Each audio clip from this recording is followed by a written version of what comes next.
Let's go on an adventure. Adventure! Here we see Cincinnati's main harvest, road cones. I see the crop's coming in good this year.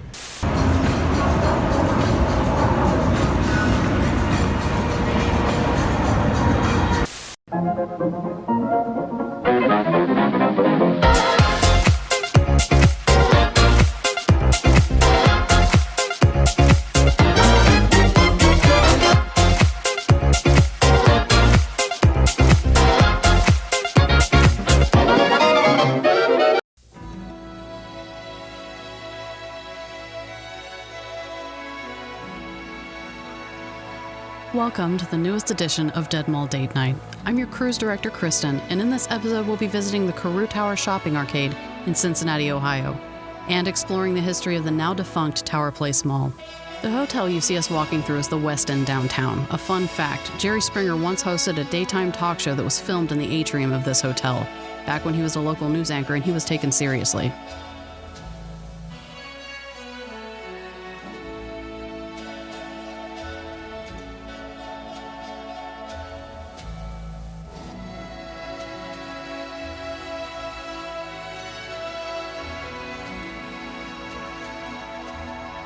The Carew Tower is one of the most celebrated buildings in the region, due in no small part to its absolutely beautiful and well-preserved Art Deco architecture. This is a piece of craftsmanship and design that you don't see every day. Every detail in this building is unique and special, and while I say this in a lot of videos, they don't build them like this anymore.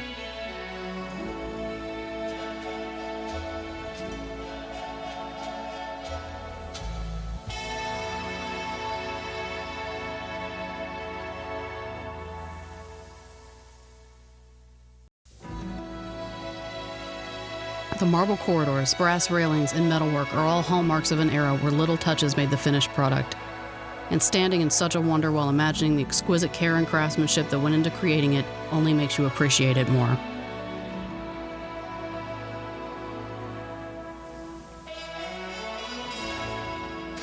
When you're looking across the corridor here, you can see a little bar with a window that sits in a bridge-like area. This was a soda shop called the Ice Cream Bridge that was part of Pogue's. The entire large area we are looking into was once part of that department store. The floral motif murals surrounding these archways are actually individual ceramic tile, locally designed and placed by hand.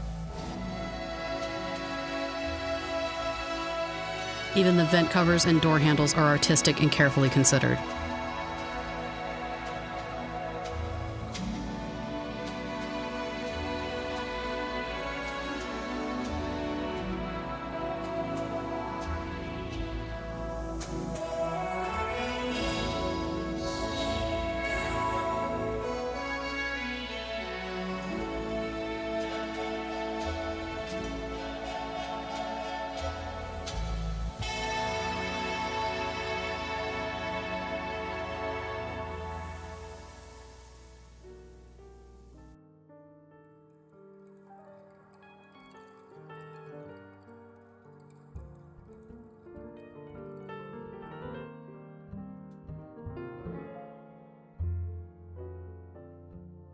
Ground was broken for the Carew Tower in September 1929, 1 month before Black Thursday and the start of the Great Depression. It was completed a year later. Before the tower was constructed, it was the site of the original Mabley and Carew department store, who would continue to operate at the Carew Tower until 1960, when they moved across the street to make room for Pogue's in their former space.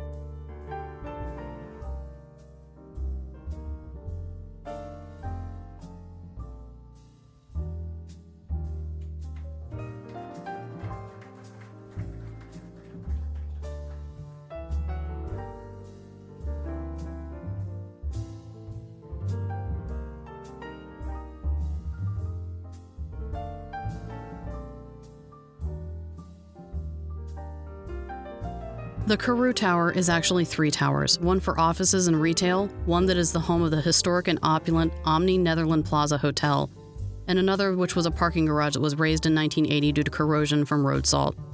On that site, the Ellis Ayres department store was constructed and operated until 1988. In the late 80s and early 90s, malls in Cincinnati and in many other areas of the country were in a bit of an arms race, and Tower Place Mall, which opened in 1991 in the heavily remodeled and reconfigured Ellis Ayres space, was one of the factors in that arms race. This mall featured 3 levels and spaces for around 65 retailers, all situated around a large rotunda that culminated in a glass skylight.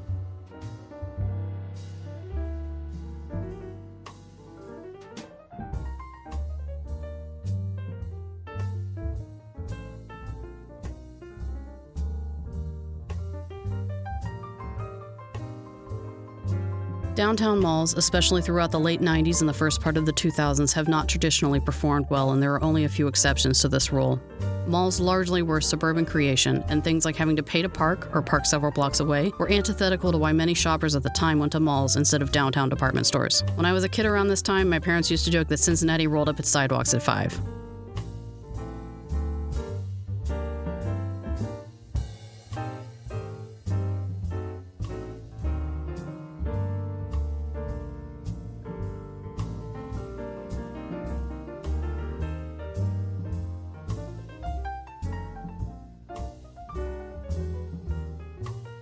Midwestern cities were having a difficult time keeping residents at all, especially in the Rust Belt, and for many years Cincinnati was downtrodden and many buildings sat vacant. It's hard to imagine for the young professional and artistic types who are fueling the revival over the last 5 years here. Well-preserved architecture dating back into the mid-1800s up through the 20th century sat well-preserved but neglected, waiting for someone to resurrect them. Cincinnati has a unique characteristic of having many buildings from this era that sat untouched because at the time there was no money to redevelop them. This has turned out to be a blessing in disguise. Due to nationwide trends of moving into more urban centers, these buildings are appreciated for the design achievements they are, rather than having been demolished in favor of characterless, modern boxes built on an assembly line.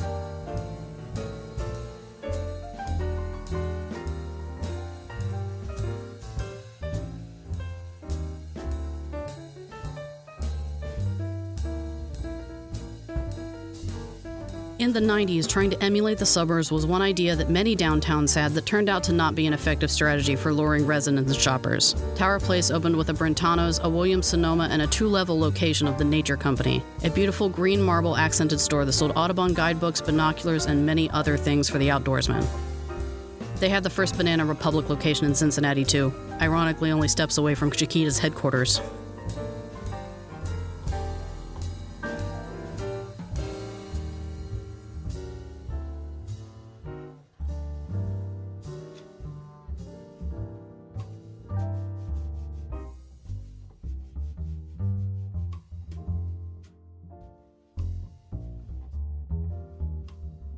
In many ways, the upscale nature of its tenants may have contributed to its downfall. During this era, downtown was not home to nearly as many people, and many of the people who did live down here didn't have Banana Republic and Williams-Sonoma money. The fact that many of these chains were new to the area may not have helped. Starting in the early 2000s, the mall began to shed tenants, the most upscale of which departed for Kenwood Town Center, the next closest mall to downtown, which is in an affluent suburb and arguably the only mall in Cincinnati that is still resoundingly vital. By 2010, Tower Place's occupancy level had sunk to 25%. By 2011, the mall was losing nearly $115,000 a month and was $1 million delinquent on taxes.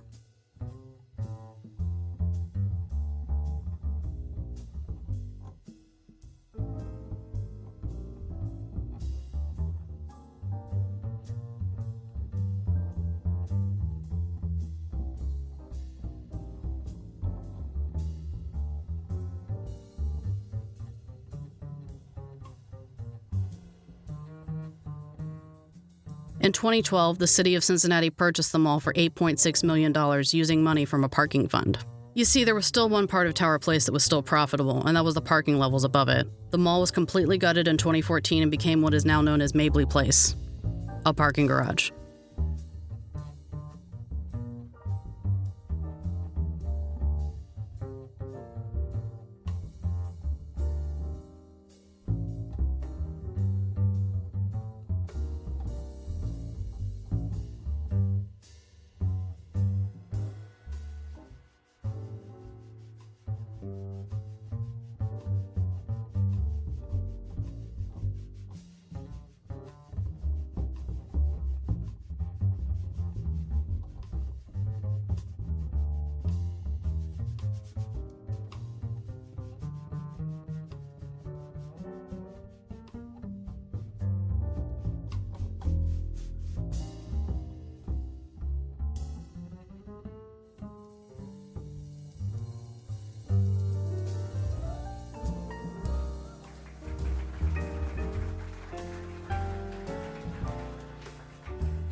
For those who know where to find it, the sight of the old mall atrium rising above concrete parking ramps is surreal.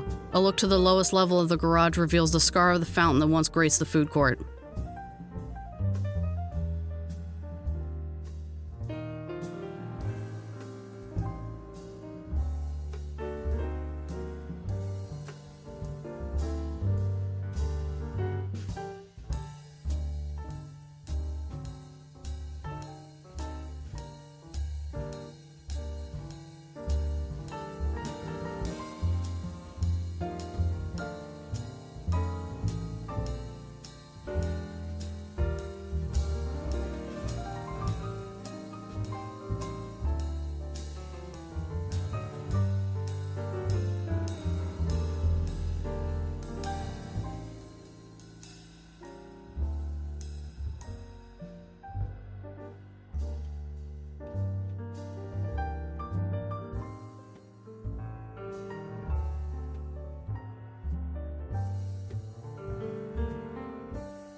The Carew Tower was Cincinnati's tallest building until 2010, when the Great American Tower surpassed it by 86 feet.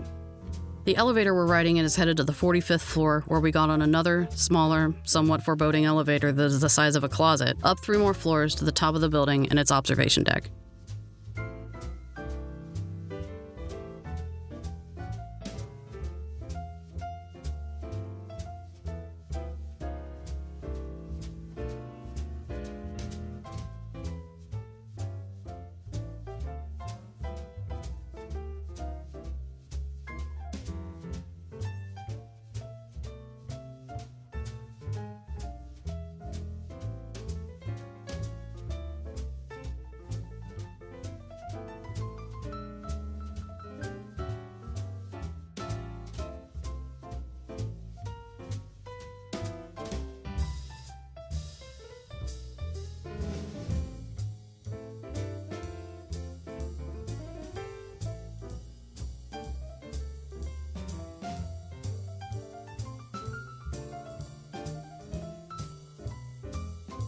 You can see 3 states from here. I highly recommend a trip to the 49th floor if you're ever in town, especially after taking in the art deco beauty of the levels beneath it.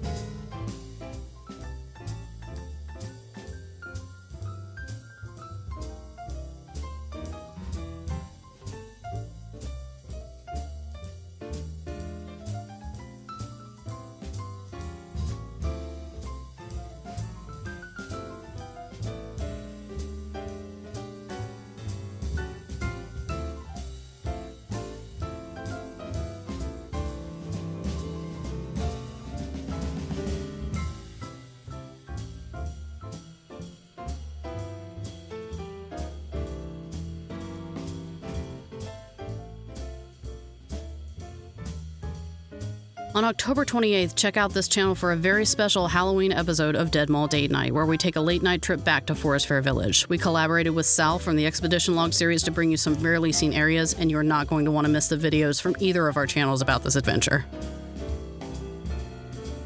Failure will return with a history of the Sears catalog very soon as well. To get notified about new content, please subscribe to our channel and hit the bell icon. I know it's cheesy, but it really does help us out a lot, and we also have a Patreon now. We're not going to mention this in every video, but it does cost us money to subscribe to the software and services we use to create these videos for you, and we're too new to monetize our channel yet. If you feel so inclined, the link is in the description for this video along with links to our social media pages. In my closing thoughts, I'm Kristen, my date and co-creator is Ron, and we are Unicom Productions. And in the famous words of one of Cincinnati's other natives, take care of yourselves and each other.